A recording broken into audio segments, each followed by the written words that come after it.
Hello friends, कैसे हो आप सब। आई होप कि आप सब अच्छे होंगे। फ्रेंड्स, आज का जो टॉपिक है काफ़ी इंटरेस्टिंग टॉपिक है और काफ़ी नॉलेजफुल भी है। ये आपके लिए काफ़ी हेल्पफुल भी हो सकता है टॉपिक। अगर आप मुंबई कभी आए हो तो आप इस सब को जानते होंगे, या फिर अगर आप मुंबई में रहते हो तो आप जानते होंगे। लेकिन अगर आप मुंबई आने का प्लान कर रहे हो, बॉलीवुड में काम करने का सोच रहे हो, तो आपको आज न कल इस दौर से गुजरना पड़ेगा। और इसकी जानकारी अगर आपके पास नहीं होगी, आपको काफ़ी परेशानी का सामना करना पड़ेगा। तो आज का जो टॉपिक है काफ़ी इंटरेस्टिंग है, बने रहिए हमारे साथ, देखिए पूरा वीडियो। ये काफ़ी नॉलेजफुल वीडियो है। जैसा कि आपने थंबनेल पे पढ़ा है कि बैचलर और बॉलीवुड वाले को मुंबई में घर आखिर क्यों आसानी से नहीं मिल पाता है, आज इस बारे में हम बात करेंगे पूरे डिटेल से। तो आइए जानते हैं इसके बारे में। सबसे पहली बात, जब भी आप मुंबई आने का प्लान करते हो और मुंबई जब आते हो तो सबसे पहले क्या होता है कि किसी भी इंसान को कहीं भी काम करने के लिए एक घर की ज़रूरत होती है। आप सब जानते हो कि मुंबई काफ़ी, अगर रहने की बात करें, रेसिडेंस की अगर हम बात करें, रियल एस्टेट की बात करें, तो मुंबई सबसे महंगा जगह है। इंडिया में इससे महंगा कहीं कोई जगह नहीं है। यहाँ आप एक झोपड़ा भी लेने जाओगे तो 10,000 8,000 रेंट होता है। और अगर फ्लैट की बात करो, उसमें भी कई कैटेगरी के फ्लैट्स होते हैं। खासकर मेन जो 3 है, प्राइवेट फ्लैट्स होते हैं, महाड़ा के फ्लैट्स होते हैं और लोड बेयरिंग होता है। I think load bearing word जो लोग मुंबई नहीं आए हैं, आई थिंक सुना भी नहीं होगा। तो आइए जानते हैं कि क्या परेशानी होती है और आप कैसे उस परेशानी से बच सकते हो। जब भी आप मुंबई आते हो, मुंबई में घर ढूंढने जाते हो, तो आपको एक ब्रोकर की ज़रूरत होती है, जिसे हम रियल एस्टेट एजेंट भी कहते हैं। बिना एजेंट के आपको घर नहीं मिलेगा। ये अलग बात है कि बहुत सारे आज ऑनलाइन एप्लीकेशंस हैं, नो ब्रोकर, मैजिक ब्रिक्स, ऐसे बहुत सारे साइट्स हैं जहाँ से घर दिलाने की बात होती है। लोग ऑनलाइन सर्च भी करते हैं। इट में भी बहुत सारे लोग वहाँ से ले भी लेते हैं, जिसमें आपको ब्रोकरेज ना लगता है। ब्रोकरेज का मतलब जो आप घर जो लेते हो उसके बदले में एजेंट को जो पैसा देना होता है। अगर आपके घर का रेंट 10,000 रुपया है तो ब्रोकर आपसे 20,000 रुपया लेगा, और वो भी घर जो आप लोगे रेंट पे, उसको 11 महीने तक का ही एग्रीमेंट बनेगा आपके साथ, क्योंकि 11 महीने के बाद आपको खाली करना पड़ेगा। अगर आप खाली नहीं करते हो तो फिर से वो ब्रोकर आएगा और आपको 1 महीने का रेंट और देना पड़ेगा। अगर आपने नहीं दिया तो ब्रोकर आपको फोर्सफुली बोलेगा कि खाली कर दो। और वो, क्योंकि उसकी जो सेटिंग होती है रूम ऑनर से होती है, और ऑनर भी उसकी बातों को इसलिए मानते हैं क्योंकि जब भी उनको घर रेंट पे देना होता है तो ब्रोकर को ही पकड़ते हैं। तो इस तरीके से मजबूरन आपको 11 महीने बाद या तो आप कंटिन्यू करोगे तो आपको फिर से 10,000 रुपया देना पड़ेगा ब्रोकर को। और साथ में हर 11 महीने के बाद रूम का रेंट भी कुछ न कुछ % बढ़ा दिया जाता है। ऑलमोस्ट 10% रेंट भी बढ़ा दिया जाता है। अब बात करते हैं कि अगर आप ब्रोकर को पैसा नहीं देते हो तो ब्रोकर खाली करवाने की बात करेगा, रूम ओनर भी उसी की बात मानेगा। इस कंडीशन में आपको, अगर रूम मालिक से, जो रूम ओनर है, अगर उससे आपका रिलेशन अच्छा है तो इट मे बी कि आपको ब्रोकर से थोड़ी बहुत राहत मिल सकती है, लेकिन अंततः आपको ब्रोकरेज देना पड़ता है। और ऑनलाइन की हम जो बात करते हैं, जितने सारे ऐप्स हैं, बहुत सारे एप्लीकेशन, वेबसाइट है जो आपको घर दिलाने की बात करते तो हैं, लेकिन उतना सक्सेस नहीं है बिना एजेंट का घर आपको मुंबई में लेना। हालांकि बहुत सारे, जैसे नो ब्रोकर है, उस पर अगर आप जाओगे तो एरिया वाइज आप सर्च कर सकते हो कि कहाँ घर लेना है, एरिया डाल सकते हो आप। हर एक कैटेगरी वहाँ पे आप फ़िल्टर कर सकते हो कि आपको कितने का घर चाहिए, कितना डिपॉजिट चाहिए, किस एरिया में चाहिए, आपको पार्किंग चाहिए नहीं चाहिए। ऐसे बहुत सारे ऐप्स हैं जिसका यूज करके भी आप घर ले सकते हो। लेकिन इसका अगर हम रेशियो की बात करें तो मुश्किल से 10% लोग हैं जो इस तरीके से घर ले पाते हैं। जनरली ब्रोकर जो होते हैं, यानी कि जो एजेंट होते हैं, स्टेट एजेंट, उनको पूरे एरिया का प्रॉपर नॉलेज होता है। अगर आप उनके थ्रू अगर आप घर लेते हो तो बहुत तरह से आप सेफ भी होते हो। ऑथोराइज एजेंट होता है, वो गवर्नमेंट से प्रॉपर लाइसेंस लिए रहते हैं। तो कल हो के अगर आप रूम में रह रहे हो, किसी तरह की कोई परेशानी होती है तो एजेंट बीच में आएगा और आप वहाँ पे सेफ होगे, चाहे वो रूम ऑनर की तरफ से हो या आपके तरफ से हो। किसी तरह की रूम में रहने के बाद आपको कोई परेशानी हो तो आप एजेंट को बोलोगे, एजेंट रूम ऑनर से कह के वो काम करवा के दे सकता है। तो ये तो हो गया कि मुंबई में आप कैसे घर ले सकते हो। और अब आते हैं जो हमारा मेन टॉपिक है। ये तो आपने जाना कि किस तरीके से मुंबई में घर लिया जाता है, कैसे ब्रोकर आपको घर दिला सकता है और क्या रिलेशन आपका बनता है उनके साथ, उस तरीके से कितना ब्रोकरेज वगैरह होता है, इसके बारे में हमने जाना। अब मेन जो हमारा आज का जो टॉपिक है वो ये है कि आखिर बैचलर को और बॉलीवुड वाले को मुंबई में जब भी आप घर लेने जाते हो तो काफ़ी परेशानी होती है। अगर जैसे ही आपने कहा कि मैं बॉलीवुड में एक्टर हूँ, खासकर एक्टर या एक्ट्रेस जो हैं, अगर आप जैसे ही आपने बोला कि मैं एक्टर हूँ या बॉलीवुड में काम करता हूँ, और अगर आप बैचलर हो यानी कि आप शादीशुदा नहीं हो, तो काफ़ी परेशानियों का सामना करना पड़ता है। हालांकि एजेंट, इसीलिए एजेंट को लोग ढूंढते हैं, क्योंकि एजेंट जो होते हैं वो कैसे भी मैनेज करके आपको घर तो दिला देंगे, लेकिन जनरली काफ़ी मुश्किल होता है घर ढूंढना। अब इसका कारण क्या है, क्यों आखिर इतनी परेशानी होती है घर ढूंढने में? पहले बात करते हैं बैचलर के बारे में। जनरली क्या होता है, जो बैचलर लोग होते हैं वो घर लेने के बाद, एक घर लेते हैं उसमें 3-4 लोग रहते हैं। हालांकि उस पर भी रिस्ट्रिक्शन होता है कि आप कितने लोग रहोगे, वो सारा लिख के आपको देना पड़ता है। पुलिस एनओसी होता है, उस पर प्रॉपर सबके फ़ोटोज़ लगाया जाता है कि कौन कौन इस घर में रहेंगे, कब आना जाना, सोसाइटी का जो नियम होता है, बहुत सारे रूल एंड रेगुलेशन होता है जिसे आपको फॉलो करना पड़ता है। लेकिन बैचलर को देने से इसलिए मना करते हैं कि जनरली 4-5 लोग और रहते हैं, बैचलर होते हैं, यंग होते हैं, तो उन लोग लेट नाइट आना, शूटिंग पे अगर हैं तो लेट नाइट आना, तो वो जो सोसाइटी का रूल एंड रेगुलेशन है उस हिसाब से वो गलत होता है, इसलिए भी मना करते हैं। दूसरी बात, जो बैचलर लोग होते हैं वो रूम में रहने का उनका तरीका अलग होता है, गंदगी फैलाते हैं। बहुत सारे लोग ऐसे हैं, खासकर जो फिल्मी लोग हैं और जो यंग हैं, वो लोग ज़्यादा नशा भी करते हैं, रात को लेट नाइट आना, फिर वो लोग ड्रिंक करते हैं और ड्रिंक करने के बाद वो लोग ज़ोर ज़ोर से लाउडली बात करना।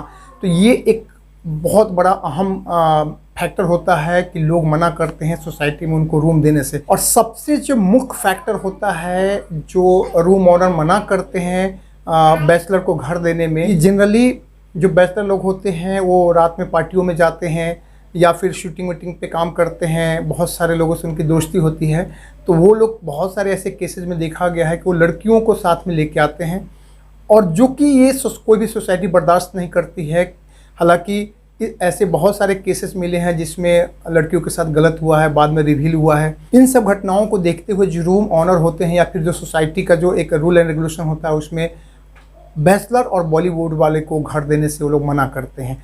हालांकि ऐसा नहीं है, अगर आपको किसी को, आपका कोई रिलेटिव है, हर लड़की ऐसा नहीं होता है, कोई रिलेटिव भी हो सकती है, लेकिन उसके लिए प्रॉपर आपको सोसाइटी में बताना पड़ेगा कि मेरी कोई रिलेटिव है जिसे मैं घर पे लेके आना चाहता हूँ, तभी आप लेके आ सकते हो। अन्यथा सोसाइटी में अगर किसी ने कंप्लेन किया तो आपको रूम खाली करने पे वो लोग मजबूर कर देंगे। तो ये जो मुख्य कारण ये है, ये जो मैंने 4-5 फैक्टर बताएं कि लेट नाइट आना, गंदगी फैलाना, फिर ड्रिंक करना और लेट नाइट लाउडली बात करना, म्यूज़िक बजाना, साथ में लड़कियों को रूम पे लेके आना।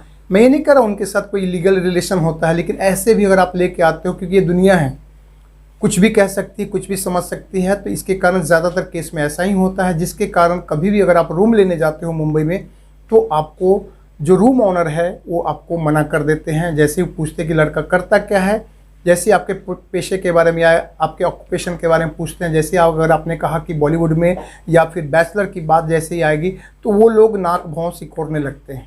अब इस केस में आपको क्या करना है? इस केस में ये होता है कि जो ब्रोकर होते हैं, जो एजेंट होते हैं, वो आपका काम बना सकते हैं।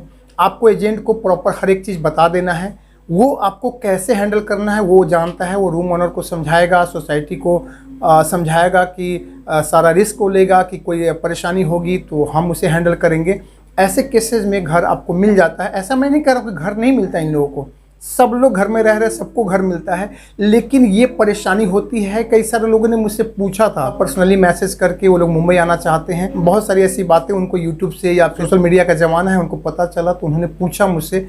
तो मेरे मन में आया कि क्यों न एक प्रॉपर वीडियो बना के डाला जाए, ताकि लोगों को प्रॉपर जानकारी हो कि आखिर क्या होता है और कैसे इसका समाधान किया जाए। इस तरीके से जो एजेंट होता है वो आपको प्रॉपर पहले ही आपको बता देगा कि आपको कैसे बात करना है, क्या अपने बारे में बताना है। और एक बार आपका एग्रीमेंट बन गया और आपने अच्छे से रहा तो कोई परेशानी नहीं। अगर आपने कोई भी परेशानी क्रिएट किया तो फिर आपको नोटिस दिया जाएगा रूम खाली करने का। और ऐसे बहुत सारे केसेस ऐसे होते रहते हैं मुंबई में, क्योंकि मुंबई में ज़्यादातर ऐसे केस हुए हैं। इससे पहले भी आप अगर सर्च करोगे तो ऐसे बहुत सारे केसेस आप देखने को मिले हैं। यही मुख्य जो कारण होता है, जो मैंने 3-4 कारण बताएं, इसके कारण जो बॉलीवुड वाले लोग होते हैं उनको घर नहीं देते हैं, या फिर जो बैचलर होते हैं उनको घर नहीं देते हैं। लेकिन यहाँ पे मैं अपना, अगर मेरा पर्सनल ओपिनियन अगर मैं शेयर करूँ तो मैं ये कहना चाहता हूँ कि हर बैचलर वैसा नहीं होता है। ये गलत धारणा है कि बैचलर है तो सब एक जैसे हों, ये टोटली गलत है कि हर बैचलर एक जैसा होता है। मैं भी काफ़ी दिन बैचलर एज ए बैचलर रहा हूँ मुंबई में, कभी कोई परेशानी नहीं हुई, कभी किसी को कोई शिकायत नहीं हुई। तो इसलिए मैं ये कहना चाहता हूँ कि ये जो धारणा लोगों में बन गई है, इस वीडियो के माध्यम से भी जहाँ तक ये वीडियो पहुँचेगी और जितने लोग देखेंगे, मैं ये कहना चाहता हूँ कि ऐसा नहीं होता है। लेकिन अब इसमें ये बात है कि आखिर इसलिए रिस्ट्रिक्शन लगाया जाता है कि आप कैसे विश्वास करोगे कि आप सही हो या आप गलत हो। इसलिए ये रिस्ट्रिक्शन लगाया जाता है। जनरली जो अच्छी सोसाइटी होती है वो बैचलर को और बॉलीवुड वाले को घर रहने के लिए नहीं देते हैं। आपको शायद जानकर आश्चर्य होगा कि जो बॉलीवुड में काम करते हैं उनको बैंक भी लोन देने से मना करती है। हालांकि इस टॉपिक पे हम कभी फिर से बात करेंगे, एक लंबी टॉपिक है, इस पे हम अगले किसी वीडियो में बात करेंगे पूरी डिटेल्स में, आखिर क्या क्या उसका प्रोसीजर होता है। ये जो कुछ मुख्य कारण जो मैंने आपको बताया, अगर आप मुंबई आने का प्लान कर रहे हैं तो आपको इन बातों को जानना चाहिए, क्योंकि अगर ये बातें अगर आपको नहीं पता होंगी तो आपको काफ़ी परेशानियों का सामना करना पड़ता है। खासकर मैं आपको फिर से कह रहा हूँ, घर लेने में आपको हमेशा सतर्क रहना चाहिए। अगली भी एक और वीडियो मैं डालूंगा बहुत जल्द, जिसमें मैं बताऊंगा कि आपको कैसे सावधानीपूर्वक घर लेना है, क्योंकि बहुत सारी परेशानी होती है जो अगर मैं इस वीडियो में कंटिन्यू करूंगा तो काफ़ी लंबी वीडियो हो जाएगी। इसलिए मैं इसमें नहीं कवर कर रहा हूं, लेकिन अगली वीडियो में मैं उसमें बताऊंगा कि किस तरीके से आपको घर लेना, और घर लेने से पहले आपको क्या क्या, किन किन टॉपिक पे, किन किन मुद्दों पे विचार कर लेना चाहिए। नहीं तो काफ़ी परेशानियों का सामना आपको करना पड़ेगा। मैंने सब झेला है भाई, बहुत सी मैंने ऐसा देखा है, तब जाके मैं आपको बता रहा हूँ। मैं अपना पर्सनल एक्सपीरियंस आपसे शेयर कर रहा हूँ कि किस तरीके से क्या परेशानी होती है। तो आज का जो हमारा टॉपिक था कि आखिर बॉलीवुड वाले को और बैचलर को घर क्यों नहीं देते, शायद आप समझ गए होंगे। तो अगर आप बैचलर हो या बॉलीवुड में काम करते हो तो आप कैसे आपको घर लेना आप शायद समझ गए होंगे। आप हमेशा एजेंट को पकड़िए और एजेंट को सारी बातें अपनी बताइए सच्चाई से, वो आपको घर दिलाने में मदद करेंगे। आप सबसे रिक्वेस्ट है कि जब भी आप घर ले लेते हो तो आप प्लीज़ अच्छे से रहिए। जो भी आपकी पर्सनल लाइफ है, जो भी करना है घर से बाहर कीजिए, लेकिन जैसे ही आप घर में आते हो, सोसाइटी में आते हो, अच्छे से रहिए, अपने घर में रहिए। कैसे भी रहेंगे कोई आपको कुछ नहीं कहने आएगा, क्योंकि मुंबई में ऐसे भी जो फ्लैट होते हैं उसमें लोग हमेशा गेट बंद ही होता है, लोग घर में ही रहते हैं। तो आप अपने घर में कुछ भी कीजिए, लेकिन कुछ ऐसा मत कीजिए जिससे बाहर या सोसाइटी को परेशानी हो।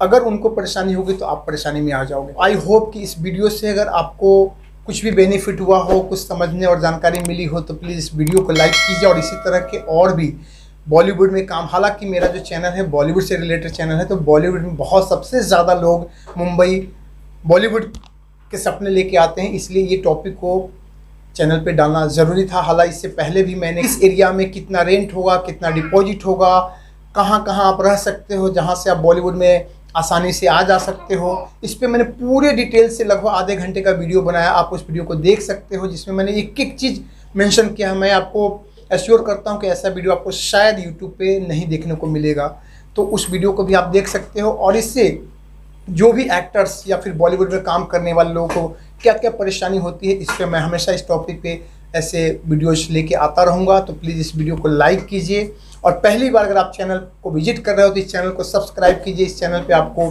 बॉलीवुड करियर सपोर्ट, यानी कि बॉलीवुड में अगर आप करियर बनाते हो, किसी तरह की आपको कोई परेशानी हो तो आप हमें कमेंट कीजिए। इंस्टाग्राम पे आप हमें फॉलो कर सकते हैं, वहाँ पे आप अपने पर्सनल मैसेज छोड़ सकते हैं, मैं इंस्टेंट रिप्लाई करूँगा। और हमेशा मैंने भी कमेंट्स आते हैं, मैं हमेशा उसका जवाब देता भी हूँ। तो आप हमें इंस्टाग्राम पे भी फॉलो कर सकते हैं। और अगर कोई भी सवाल हो, कोई भी डाउट हो, तो आप हमें नीचे कमेंट कीजिए, हम आपके सारे सवाल का जवाब देने की भरपूर कोशिश करेंगे। तो चलिए मिलते हैं बहुत जल्द एक नए वीडियो के साथ, एक नए टॉपिक के साथ। तब तक के लिए आप सबका बहुत बहुत दिल से धन्यवाद। जय हिंद, जय भारत, थैंक यू।